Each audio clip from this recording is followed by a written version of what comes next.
from your side. So let's quickly get into this session, and I want to give you a brief agenda on what I would like to cover. So first thing first, there is no PowerPoint presentation. One, I hate to do PPTs, and two, it kills the creativity. So for that much, as a participant, what I would like you to do is, if you have a pen and paper right next to you, make notes of the session in the language which you understand. So you will find in this 1 hour session, 45 minutes plus 15 minutes of Q&A, is you will find a lot of real life scenarios, right? So based on my experience as an interviewer, I also run a foundation with about 900 students, so I have to train them on preparing them for interviews. So the kind of experiences that I've had, the kind of goof-ups that I've seen people committing in a virtual interview, knowingly or unknowingly. So it is more about learning from each other's mistakes, is what this session has been put together. So what will we cover in this session? We will, number one, cover what are the common myths about an interview and virtual interviews per se.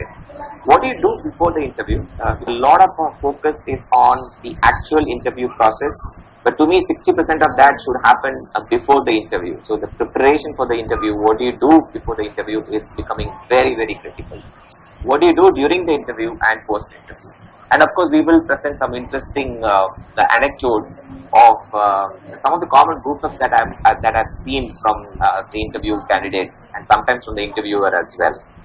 So let's get this. Now with COVID situation, I think there is a lot of discussion around will we lose jobs, etc. In my view, I think the future looks bright for anybody who reskills and upskills himself. And so that way, it's going to be a very, very interesting time. But there will be ups and downs in each of our careers. So, for example, if you are an engineering student, the boom that you started in the first year, by the time you finish your second and third year, you will see a lull sometimes. Sometimes when you pass out, you see an upward trend, and so on and so forth. So I just want to start this session saying, stay positive. Make this time, make the best use of this time to reskill and upskill yourself, equip yourself with certification, and be ready as and when the interview process is going to start. Now, is virtual interview something new? Is it a new buzzword? No, the answer is no. It has never been a scenario of virtual versus physical interviews, right? So virtual interview was already an integral part of our interview process. So there is a resume that conversation, then the recruiter will set a time with you to do a telephonic round. Then there is a virtual interview in terms of a Skype interview or any other video platforms that we use. And then the last stage always used to be a physical interview, which used to happen. But in the current situation which is going around, I think virtual interview, the importance of virtual interviews is going to increase manifold times. So good number of decisions will be made over video call or video conference kind of scenario. So so far it's been a complementing approach, but I think my prediction is that this is going to go increasingly from now on. Now it has its own advantages. A lot of people, when I train people for virtual interviews, there is this analogy. People say that people are averse to virtual interview. Well, my study doesn't say that. I actually interviewed about 37 people in the last few months using the virtual medium. And when I asked them, particularly for this session, when I said, look, I'm going to do a session like this for students, what has been your experience? How comfortable were you? Actually, the response is 50-50. 50% of them felt that they would still prefer a physical interview, walking into an organization for many, many reasons. They can see the body language of the interviewer, they can have a foothold of the organization context and things like that. While another 50% felt that, you know what, getting into a large campus, getting into some other zone is always very difficult, and I'm very comfortable doing a virtual interview, sitting in my living room, sitting in my study room, with just a laptop to myself, nobody around, I am comfortable that way. So as of now, at least my study says that it's a 50-50%, right? But that choice is never given to a candidate, isn't it? The candidate is always there that you have to come on a virtual interview and you should be ready for it. So be prepared. If that is the way it's going to go forward, then we all equip ourselves to face a virtual interview in the best possible extent. Now, one of the common myths that we see, the common myths about any interview process is, number one, I don't think preparation is required. I've heard this from many. You just go with the flow. How do you know what the interviewer is going? Preparation is never the key. So let me ask you a simple question, and you don't need to respond. whatever interview, whether it is your father who attended this interview 5 years back, or you are going to sit through the interview, think about what's the first question that will be asked in the interview. Invariably, the answer is, tell me something about yourself, or introduce yourself. Why don't you run me through your CV? And this question can be answered in, asked in different forms. But technically, the first question is always about a self-introduction, about introduce yourself. And the idea is, how many of us can answer this question confidently? And I do these physical sessions in colleges or among student fraternity, and less than 20-30% of the hands go up. They also have kind of memorized particular answer, which talks about who their father, who their mother is, what do they do, etc. Many of us don't really have the right answer to this particular question. Now, that's very unfortunate. When you know that this is the first question that's going to come for an interview, that people are going to ask you for an interview, then you better be prepared. So, and that is where, when you talk to students, I kind of get this answer. Preparation is not really required. You can just go with the flow. No, it doesn't work that way. Preparation is absolutely required. There are certain frequently asked questions, which even today people ask, like standard questions, which anyway, I don't like asking this question. Where do you see 5 years from now? And things like that. So there are many frequently asked questions, and it's very important that we prepare. So preparation is the key. It's one of the biggest myths that we need to bust. Second, people see interview as a process in which the interviewer looks for ways and means to reject the candidate. Absolutely not true. The interviewer looks ways and means to hire you. Now, just look at it from an interviewer perspective. Let's say if I am the recruiter and I come to your college to do an interview, or I do virtual interviews, and doing interviews can be an extremely tiring job. You ask any of these recruiters who sit and do this day in and day out. By the time the day ends, it's a physically, emotionally draining exercise. So they look for ways and means to hire you and not to reject you. Interview is not a rejection process, it is a selection process where they make avenues to make you guys speak and see how we can hire you. So that's the second myth that you might want to keep in mind. No research required. You know what? There is umpteen number of companies which is going to come. I just go. Why should I research about the company? Why should I research about the role? No, study says that people who do their homework, who research about the company, what are they into, have a better chance of cracking an interview, whether it's a physical interview or whether it's a virtual interview. Company anyway knows that I'm interested because I'm showing up for the interview. You guys made a presentation and I'm showing up. So why should I kind of exhibit my interest? Like for this, there is a standard question when people ask, why should I give you this job? Students sometimes say, look, I'm showing up for the interview. That makes sense. Necessarily, we know how it operates. In many colleges, where campus recruitments happen, the placement officer tells you, you need to go through this process. And we know as HR that you might not want to join us. So I think it is very critical that you exhibit your interest, the way you participate in an interview. Just merely you're showing up for the interview does not necessarily exhibit your interest towards the company. This is something, one of my favorite. I have heard many students say the bigger the resume, the chances of you getting hired is higher. Absolutely false. So I've seen people coming with 5-6 pages, talks about some of their achievements in primary school to what they did in school, etc. Even a 1 A4 sheet is enough. What is there in the resume is very important. People increase the font size, put it across pages, doesn't really add any value. So the size of the resume is directly proportional to you landing a job. The answer is no. Also very importantly, in an interview there is always, not all questions have the right answer. There is something called as intelligent answer. And as an HR person, and this is purely my personal view, I like intelligent answers. I like honest answers when people tell me, this is what I think. And so, not necessarily you might need to give the right answer. For example, there is a standard bookish definition of answers, right? When they say, where do you see 5 years from now? One of the standard answer, which really irritates me is, I would like to sit in this chair. And this is an answer that we have been hearing 20, 30 years. Rather, you might want to give a very intelligent and a sincere answer. The next point is, this is very important for students. And I kind of always get baffled when I get students say that placements is only in pre-final year or mostly in final year. Why should I be really worried about first year and second year? No, it starts from the day you join college. Some of us come from other regional medium schools like Tamil medium or Marathi or Hindi. Communication becomes a big deal breaker. Your problem solving skills will not improve overnight just because you went through a 15-day crash course in training. So it has to start from day one. I mean, give you a simple example. Look at the percentage. There are companies which comes and tells you that I need 70% aggregate across all semesters, right? And some of us have arrears. During a good year, when the number of hiring is going to be significantly higher, companies will kind of relax some of these norms. This 70% can become 68%. Sometimes they'll allow you to have a history of arrears. 1 or 2 arrears is sometimes allowed, provided as long as you clear it when you join the company. But during a bad year, if the number of hiring is going to drop for whatever reason, recession, or there is a slowdown, the market is not all that great, and from the conventional hiring of numbers, the companies are into increased target. The 70% can become 75%. Company there's no history of arrears to be allowed and so on and so forth.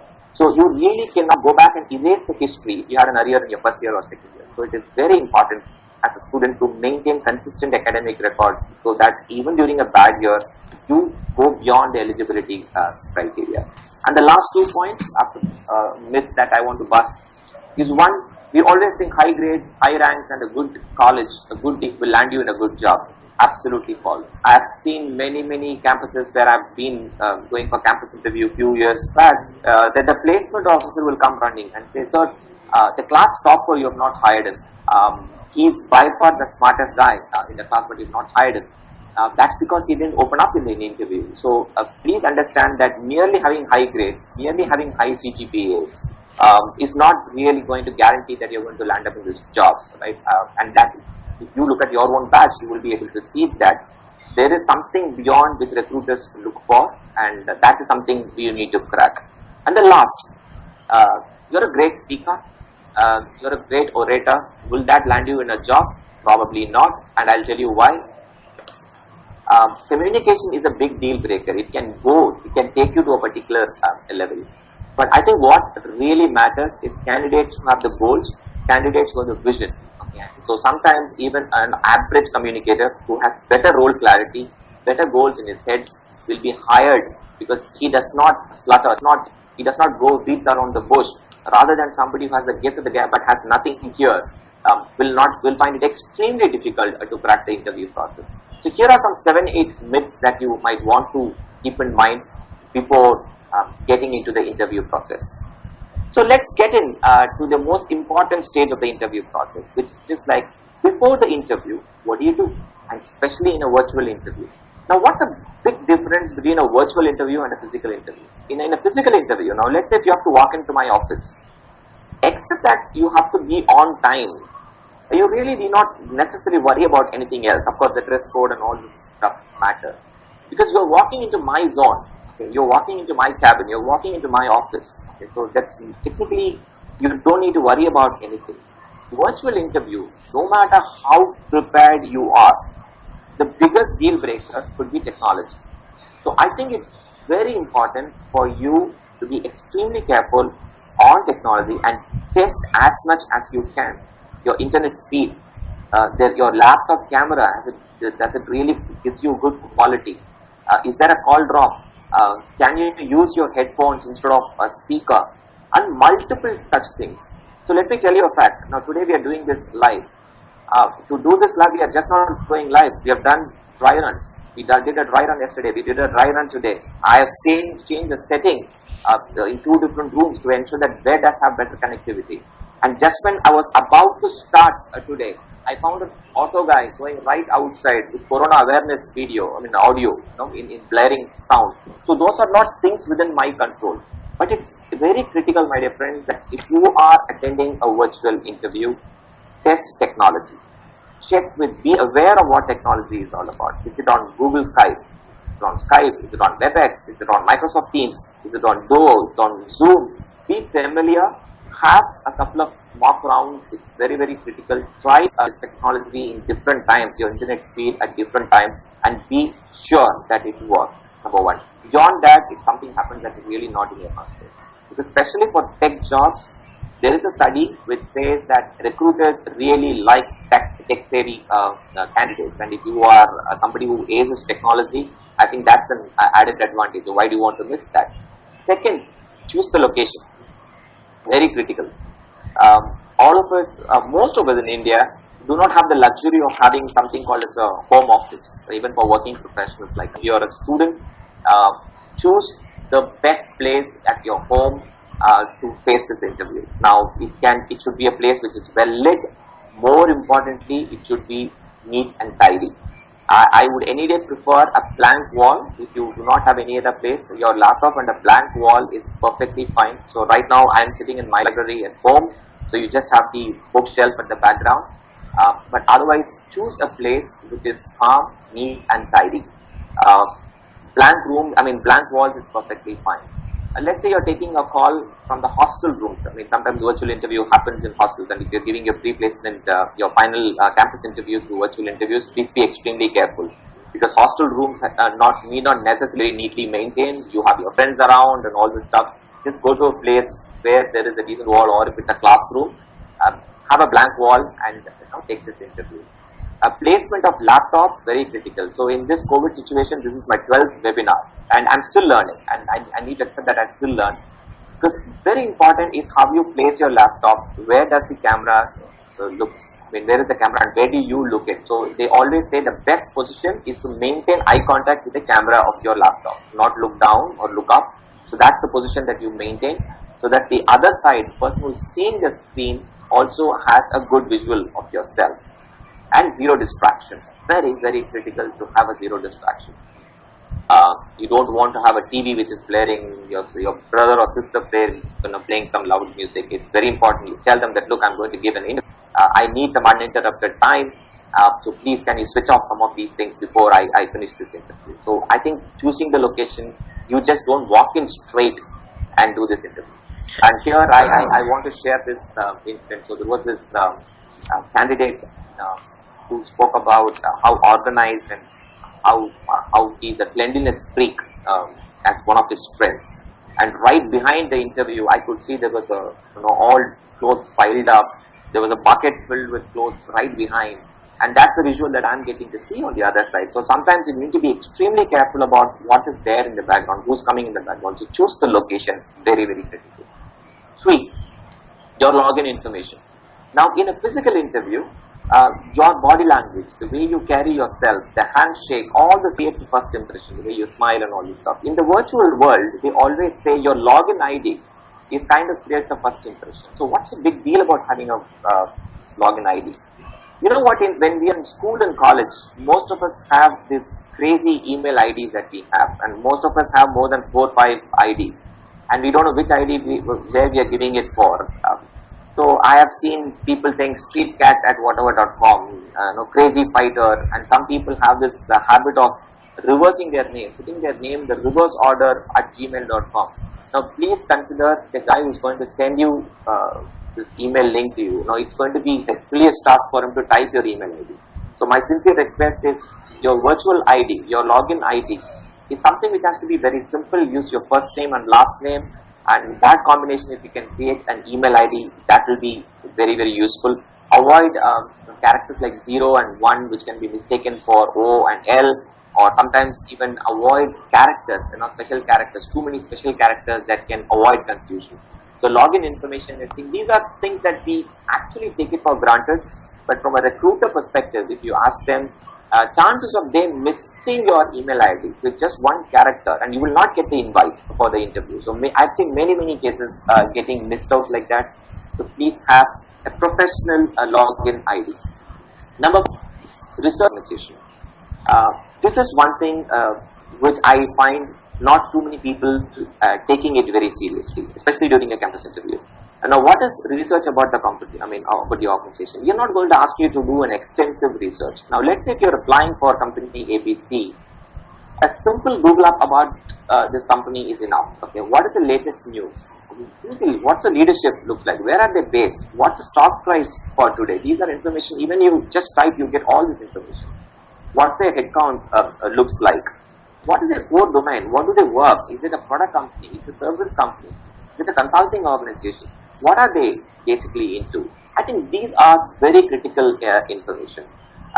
Your interview, bulk of the questions will not be around these areas, but the fact that you speak something about my organization, as a recruiter, I will be fairly sure, okay, this guy has taken the effort to know something about my organization. Rather than coming and saying, okay, you know what, I'm attending 15, 16 interviews, this is one among them, so I really don't care, kind of, that kind of an attitude is really not going to help.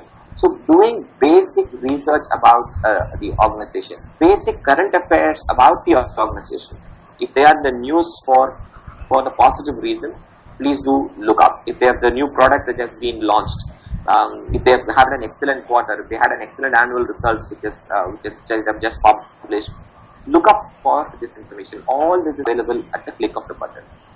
So I personally find that people who ace virtual interviews or also to kind of do a good research about the organization. So that's very, very critical. And this is very interesting. I always tell the if you know who's going to interview you, now let's say let's say Sujit is going to do the interview. Now, if you are going to be as part of this session, there could be multiple ways in which you could have attended this session. Your college would have said, you know what, the NASCOM is doing this session, why don't you attend? So that is one way of looking at it. Second, some of you would have known this guy. Okay, I've heard this name somewhere. I know. Okay, so let me attend this particular session. For some of you who have no clue on who I am, the first thing that people will do is to Google up and see who's this Sujit, right? And that's a standard thing which is kind of imbibed in each one of us. The first thing that we do is to Google up. And when you Google, it will show you your Facebook profile, your LinkedIn profile. So if you are on YouTube, you will find a flurry of information coming and falling there. Now, in a campus interview, you will not have too much opportunity to Google up about the interviewer or the HR person. But just in case you know that this is the person who is going to do the interview, Googling up about some basic information will help you to understand if there is any common interest. Is there a way you can connect the dots? Like for example, let's say if you have to Google up about myself, you will find that I run an NGO apart from as an HR professional. You know that I am into public speaking, I am into career counseling, so there are some common interests. Now let's say the candidate, you have those interests, probably during the interview, chance of reconnecting is slightly better. So it is called connecting the dots. There is no guarantee that you will get the job, but there is a connecting point. And here there is a very interesting incident, happened about 4 or 5 years back. When one girl, when I was interviewing, she said, sir, you and I are connected on Facebook. You are my Facebook friend. I said, oh, really? And then she said, because you are my Facebook friend, I know you will give my job. No, that's not what I mean. What I mean is, if you know that there is a specific set of interests that the interviewer has, probably it will help you to break ice, or what we call as a rapport building question. That's why it will help you to break ice. There will be some common points that, and don't overdo this. It's not like going and kind of trolling him on Facebook to see what he does, etc. But basic information is any day advantageous. We already spoke about distractions. During the interview, please avoid all kinds of distractions. Now, in the virtual interview, one of the biggest mistakes that I've seen people making, especially college students, is to have the friends in the same room. Nothing can be more catastrophic than that. So let's say if I do the interview, my friends are sitting in the opposite. I don't have a headphone, so it's on the speaker. Whatever questions the candidates the interviewer is asking is available on the speaker. And your friends are googling up and giving answers. In virtual interview, what is the distraction for the interviewer is also almost zero. He has the only job of looking into the screen, looking at you. The minute eye contact you maintain outside, looking at something else, will kind of put you in a precarious position. So never ever make that mistake. Don't search for answers. When somebody is asking you a question, don't Google up and search for answers. If I do this, let's say if I go and type somebody is asking a question, it is kind of a giveaway. So as much as possible, not as much as possible, 100% do not have anybody else inside your room. It is a short way of not passing the interview. Okay? So I don't know what the secret of success, how to ace virtual interviews, but I can tell you what can 100% guarantee you to fail the interview is to have friends inside and who can prompt you to speak, etc. Not a good idea at all. And even for those it has worked here and there, please don't think that is going to work for everybody. It's a very, very bad idea. So get rid of distractions. TV, music, cell phone. In fact, don't even take virtual interviews with a cell phone. Preferably a laptop, a big screen is any day advisable. FAQs is a point which you need to be careful about. See, I look at it interview as a mind game. It's not just on the day of the interview that you crack the person. It is a mind game. So I always, even today, I visualize. I do this every day because public speaking is something that I do. For this webinar, I practice. I envisage, okay, these are the kind of things that I will, these are the kind of setup that I will have. Tomorrow I'm going to go for an interview. You visualize that there is an interviewer on the other side. These are some of the questions that he's going to ask you. And some of the frequently asked questions, I have some of the best answers. A simple tip, I have seen people who ace interviews are not the ones who have a wealth of information. Now, you would have done 101 things, but the interviewer will not have the time to listen to all of this. He just has 20-30 minutes. And in that 20-30 minutes, you need to talk about what is the most important stuff that you want to highlight. So, the great ones who crack interviews actually will pin it down to these are 5-6 must-have points that I need to speak. The interviewer needs to know this. The others are frills, and I'm really not bothered. So, which means for some of the frequently asked questions, if you have done a summer internship and you want to talk about it, speak about it. If you have won a hackathon, put that as part of your intro itself, that you won this particular prize, that you published so many papers, you cleared so many certifications. So, it is very, very critical that you prepare yourself with frequently asked questions. Okay, and I'll talk about how to move the interviewer to your zone during the interview process. So FAQs, getting answers for FAQs is very, very important.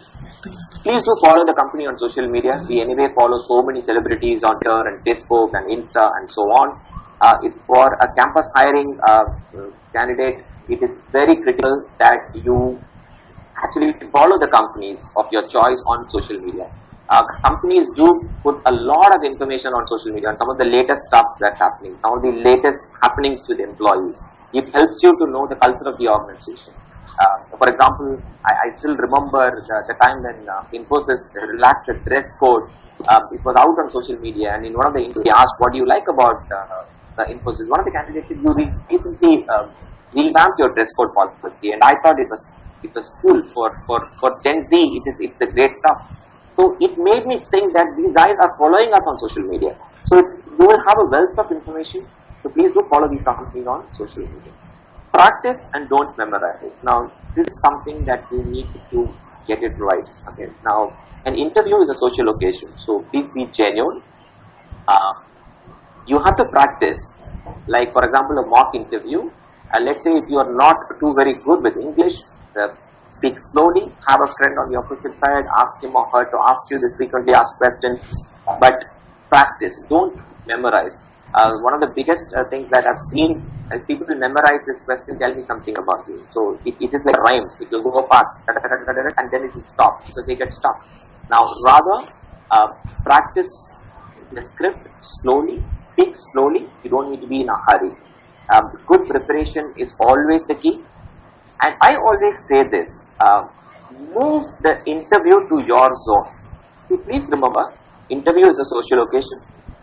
The candidate resume, the resume that you give the interviewer, that is where bulk of your questions are going to come from. The HR or the recruiter or the technical guy who is going to interview you is not there to show that he is smarter than you. Nobody does that. Okay, unless and until he is a psychopath. Everybody does that purely to make you comfortable and how do I hire you, right? So what can you do?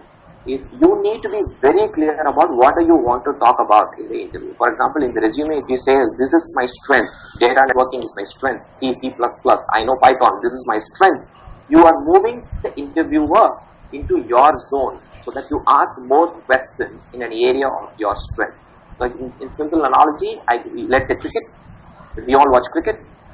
and that's a sport. I'm using cricket because majority of us watch it. Now let's take Mahendra Singh Dhoni as an example.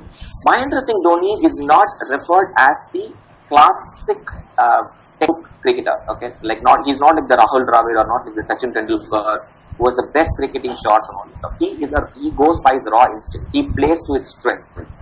That's where you find most of the teams who bowls to Mahendra Singh Dhoni will not bowl to his strength. His strength is he swings his arms. So anything outside the off stump, he can whack it for a 6. But if you bowl closer to your body, that is not an area which he might not be too comfortable with, right? An interviewer, a classic cricket players always say this. You ask any of the cricketing greats, they always say that I want the bowler to bowl to my strength. That is exactly what happens in an interview. You ask the interview, you lead the interview in such a way that the interviewer is going to ask you a question which is to your strength, and you answer that question brilliantly. And that's the best way to create a great impression. So if you're talking about a hackathon, lead the question in the interview, in the initial intro round, so that the natural progression is towards that area. And you speak about a hackathon, how you won it, what was the solution that you developed, so on and so forth. So it is a great art. It will come out of practice. But if you remember that interview is not a place they look for to reject you, but an interview is a place where they want to select you. And the last and the most important one, which is the most important aspect, prepare a good resume. A resume is very, very important. Even a one-page honest resume is enough. You don't need to listen to how you won the fancy dress competition in first standard and stuff like that. Talk about hackathons, talk about the competitions that you participated. Doesn't mean that you have to win. Even I participated 17 hackathons and I have not won a single prize. We have hired people like that for the simple reason the guy wants to go and do something. Certifications beyond my college degree. What other certifications do I have? I always ask this question: when was the last time you did something for the first time?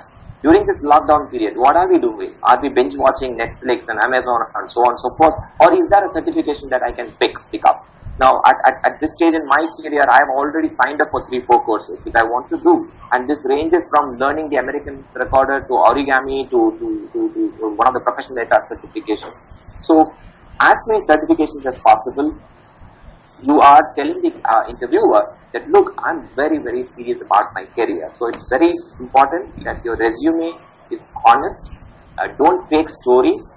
Most often than not, a good number of interviews are done and dusted in the first 2 minutes when the recruiter finds that you have given a fake information or a false information. And it could sometimes be as simple as in a section like a hobby, where you have not practiced a hobby, and you have just faked that information, and the poor recruiter would have asked that question as a rapport building question. Oh, that's your hobby.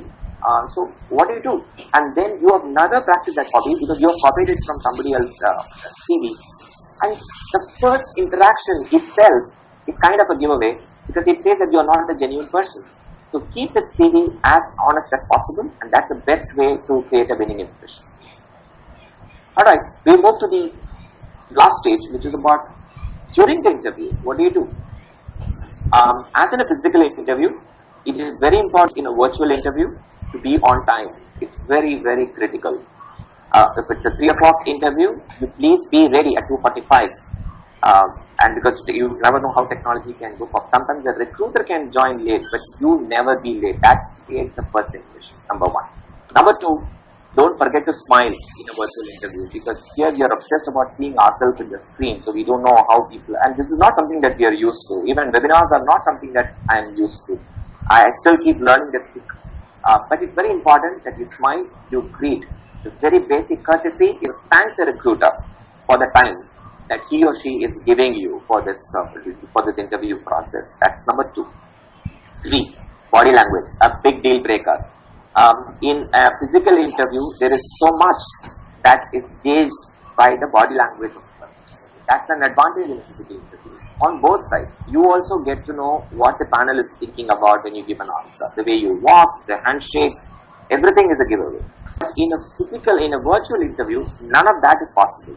You have a screen and you have somebody looking into you and you're looking into that particular person. So what is the biggest thing biggest deal breaker in an interview, in a virtual interview in terms of body language is your eye contact. It is extremely important in a virtual interview to maintain quality eye contact with the person who is sitting right opposite. Okay? Because there is no other distraction for the interviewer. The interviewer is going to look into you all the time. Now, when I say eye contact, now there is a particular distance that I maintain right now. Just imagine if I come closer like this and speak to you. Is this very comfortable? Absolutely, it's not comfortable. So, one of the biggest goof-ups which people commit in a virtual interview is sometimes they get too very obsessed about themselves as to how they look into the screen. Okay, I have seen people coming and checking their beard, hairstyle all the time, and do all kind of weird stuff without realizing, boss, you're visible on the other side. So, it's not about you. Maintaining eye contact is just sit at a comfortable distance 2 feet away from your laptop with your headphones on and just look into the screen. You don't need to really worry about how you look. You just look into the screen and maintain eye contact at all times. If the other person's video will always be available, please check their interest level. Now, if you are talking too much, then it is also visible on the other side. So, body language is not just about what you exhibit. Body language is also about reading the other person, whether you are, see for example, you present something very interesting, automatically the other person's eyebrows goes up, they get interested. A normal tendency when you get interested is to you just lean forward and they'll get well deeper. Okay? Nodding of head is one way to acknowledge that the other person is interested in the conversation. So body language is very, very key, and in a virtual interview, it is something which comes with practice, but keep doing it. So more of mock interviews is advantageous. Smile, both in a physical interview and in a virtual interview. Smile, it's a big gift God has given. It eases a lot of situations, so that's something which is very, very important. So body language is another key aspect that you might want to, and eye contact at all times is very critical. And we did talk about interview being a mind game. Now, I told you before, resume is where most of your questions are going to come from, which means you need to be clear about every single point that you have called out in your resume, which means be rest assured you'll have questions from your summer internships. Be rest assured you'll have questions around your project, your final year project. What was your role in the project? Okay, what was this internship all about? Be rest assured that if you have participated in hackathons, they will ask you about what was there in the hackathons. Is there common interest? Beyond studies, is there other interests? Are you into some volunteering work? Do you have any other interest? Are you in sports, etc., etc.? So, whatever is listed down in the interview, create an opportunity to speak, and that is where a good number of questions are going to come from. All certifications, what have you done, etc., etc., will come in from there. The last 2 points in the interview process, many candidates don't realize that there is a specific technique that most of the recruiters will, and they think that the questions are haphazard. It's not that way. None of the certified good recruiters will do that. For example, let's take as an example. Let's take software engineer as a role that I want to hire you. Now, for a role called software engineer, whether it is TCS, Infosys, Cognizant, or any top IT organization, there are predefined competencies for which we will hire for that role. Now, what are some of these competencies? If I want to hire a software engineer, I would want somebody who's good with analytical and logical reasoning, right? Verbal reasoning, which means good, decent English, which is something which is required. I need to know whether this person has basic coding skills, right? Basic domain depth of the subject of study. Now, you could be an ECE graduate, you could be a EEE graduate, you could be a mechanical engineer, but what are some of the basic domain depth that you have in that subject? Problem solving skills, communication skills, and learnability and flexibility. Now, if you look at it, these are about some 7-8 competencies that we look for. Now, you just need to apply your mind and say in the interview, it is only the 7-8 competencies, questions related to the 7-8 competencies is what is going to be asked for. So, how can analytical and logical reasoning be tested? Most of the companies will give you a test, a puzzle, And the test is the first stage you cross and come for the interview. Now let's say you have done that in a virtual interview. Can there be an online puzzle or can there be an online problem that can be given? 100% yes. You should anticipate something like that. And if that comes, how will you solve the problem? Many qualified recruiters don't really look for the final answer. They look for the approach that you've done. And as long as your approach is fine, even if the final answer is not all that great, chances of you being hired is still there for that particular competency. Verbal reasoning, which is your speaking and listening skills, your basic grammar and stuff like that. And that has also been tested in the interview. Is a classic way to evaluate your communication skills. Coding. It can be a simple situation given to you and you'll be asked to code.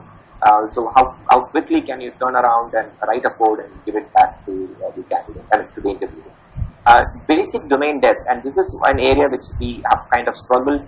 People talk about very superficial stuff about what they've learned in college, and let's say you're a mechanical engineer, and the interviewer on the other side is a mechanical engineer turned IT professional, bad luck, and he goes one level deeper, and if you do not have the required information, it kind of shows up that you are not too very serious about it. So basic domain depth is about your subject of study, I think, which is very important, and that's where all the certifications etc. can come in handy. They use a technique called CBI, which is the competency based interviewing skills. Now, which means in a competency based interviewing skills, what will happen is the interviewer will ask you a lot of open ended questions. For example, give me an example where you solved a problem, okay? Where you demonstrated leadership. Give me an example where you demonstrated learnability skills. When you say that I'm very flexible, I'm very learnable and all this stuff, these are open-ended questions. So these are real-life examples that you would want to give. Give me an example where you demonstrated leadership in college. So it could be as simple as a symposium that you led and you ran, but you will talk about team, but in that team you will talk about your contribution. What did you do? How did you motivate and things like that. Always be careful about open-ended questions. In an open-ended question, the interviewer is giving the long rope to you to speak, and from there on, there will be further questions coming up. And every question that a recruiter is asking, don't think it's a haphazard question. It is always related to competency. Communication, very simple for us to evaluate by the way you speak, but analytical, verbal reasoning, coding are straight giveaways. The answer is right there. Learnability, okay, how quick, how fast can you learn a new technology? How fast can you unlearn what you learned yesterday? Because if you want to get into IT, what we look for is your ability to learn new things and also your ability to unlearn what you learned yesterday. Unlike college, no organizations will give you study holidays to learn a new technology. So how fast you acquire, how globally mobile you are, how fast you can move from one location to another, how fast can you move from one technology to another. If you can demonstrate some of this during the interview, even with your past examples, I think that will be a big deal breaker for you in an interview. The interview always starts like the funnel approach, where the mouth of the funnel is big, a lot of rapport building questions, open-ended questions will be asked, and it then gets narrowed down further and further and further, and what we call as probing questions. Normally, a good interview will take time. They do spend time. There are organizations which does about 10, 12 rounds of interview, etc. So they will take time. Good for you. If you spend more rounds, you will learn a lot more. And if I were a recruiter, and there are a good number of HR people who belong to the tribe like me, I hire for an attitude. Competency comes second. Okay. So if you are a guy with great competency and poor attitude, the chance of me hiring you is very, very low. Why, as against if you are a guy with a great attitude but not so great competency, because competency can be taught, attitude cannot be. So it is very important how you project yourself in the interview, and especially to work in teams. It is that attitude which will help you to work in teams. So be very, very careful about how you demonstrate your attitude during the entire interview process.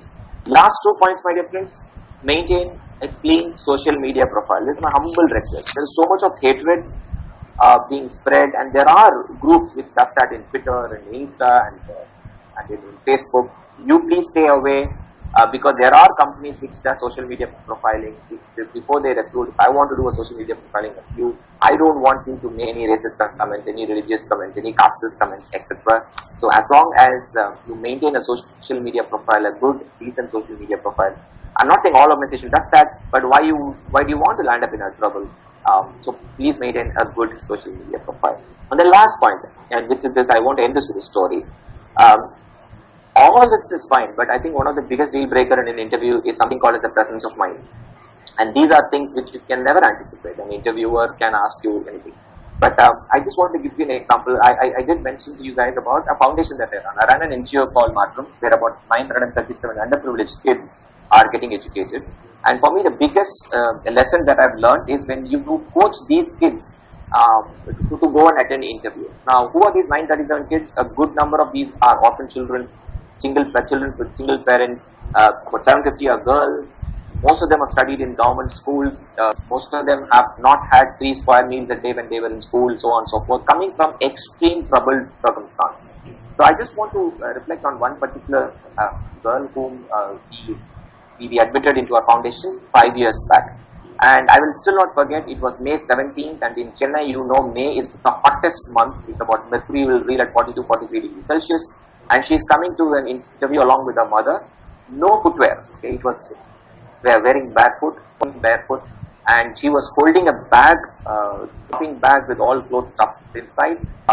Extremely dark complexion, and more than the complexion, I think she used to work in fields, and because of which there is this, salt which comes in there on your body. The skin is not in very good.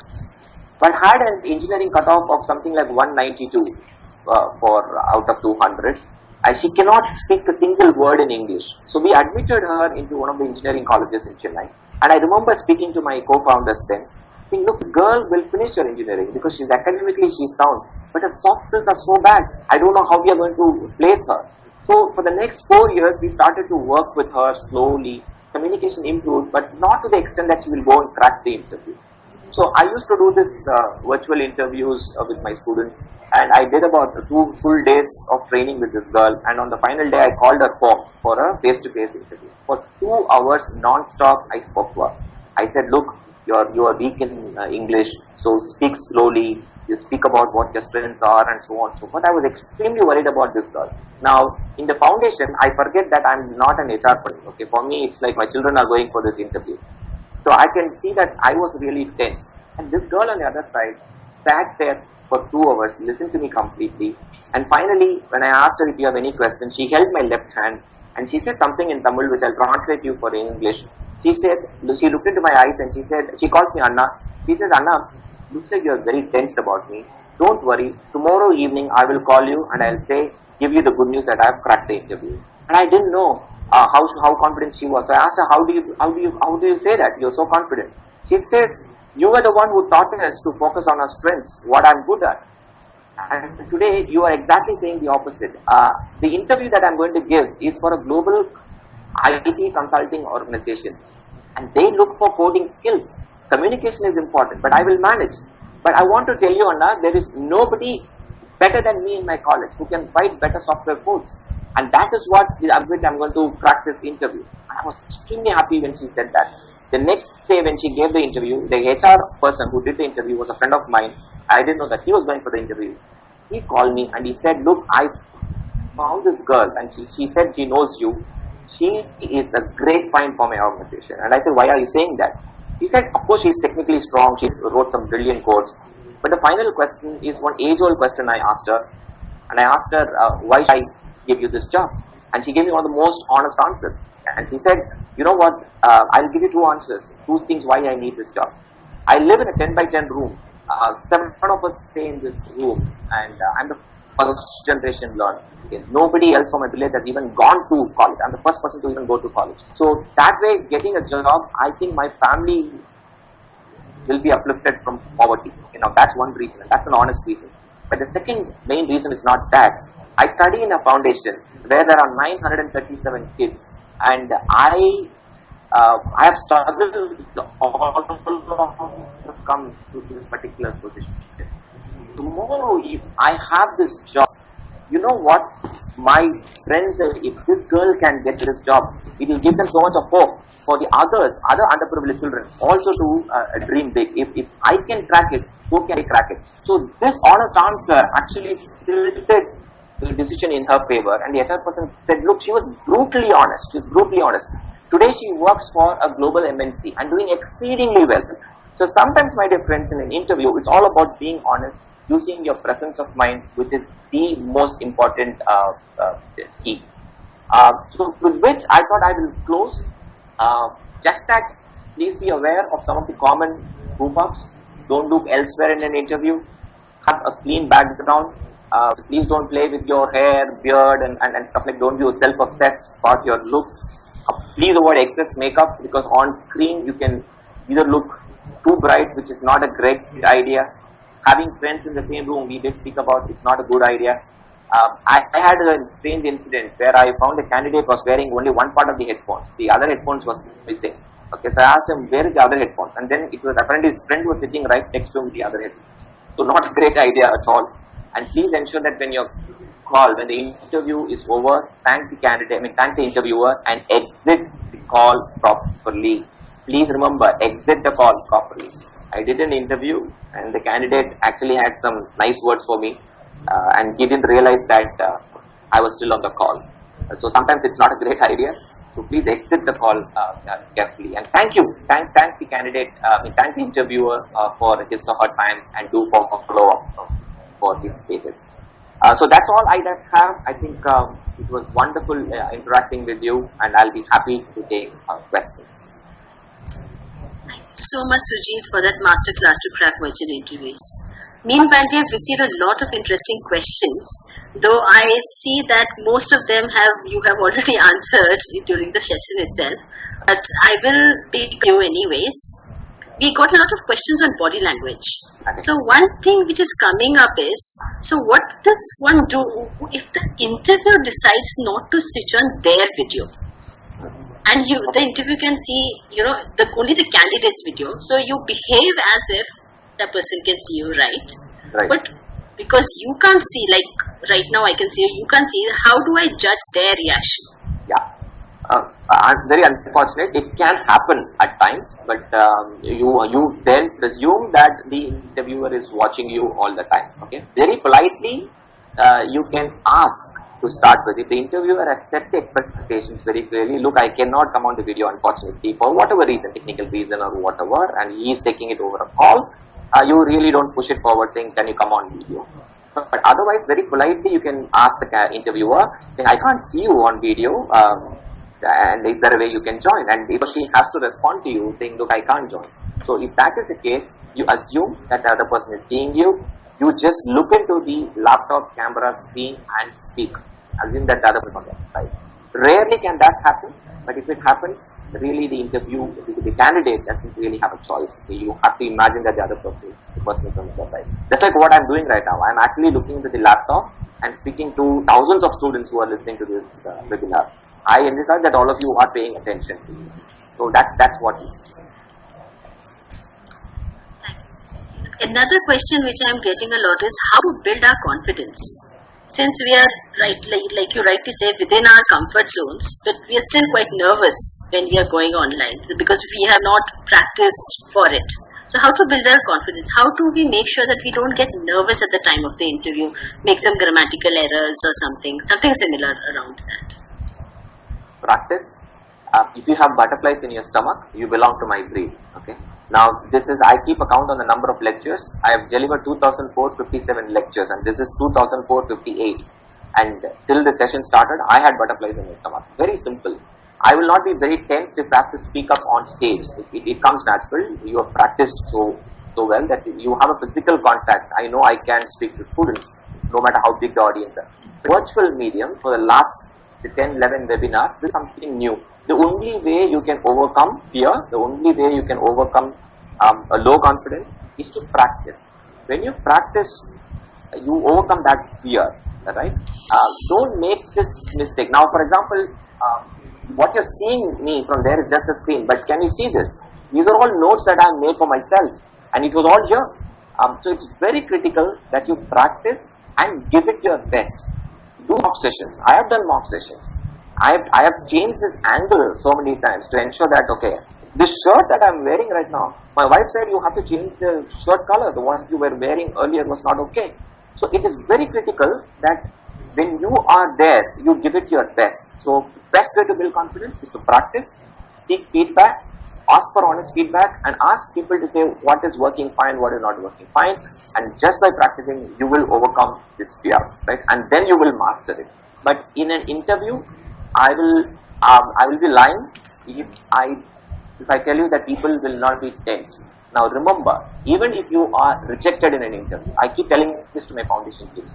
Even if you are rejected in an interview, you need to know the reason why you got rejected. Many of my students come and say, no, you don't know why I did well, I don't know why I got rejected. Now that's a very sorry state of affairs. Even in an interview rejection, you need to know what is that one or two things that I will learn, which I will not commit the same mistake in the next interview.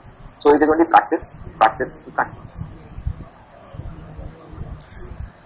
Thank you, Sujit. That was very insightful. And that's all we have time for today. Sujit, you want to say something to our students before we get ready to face the real world? Oh, yes, absolutely. Guess what? This is unprecedented time. Something like this happened 101 years back in the year 1918 or 1919 during the Spanish flu. And once we overcome this, you who are listening to this webinar, you will have a story to tell to your future generation, to your children, and stuff like that, right? Don't panic.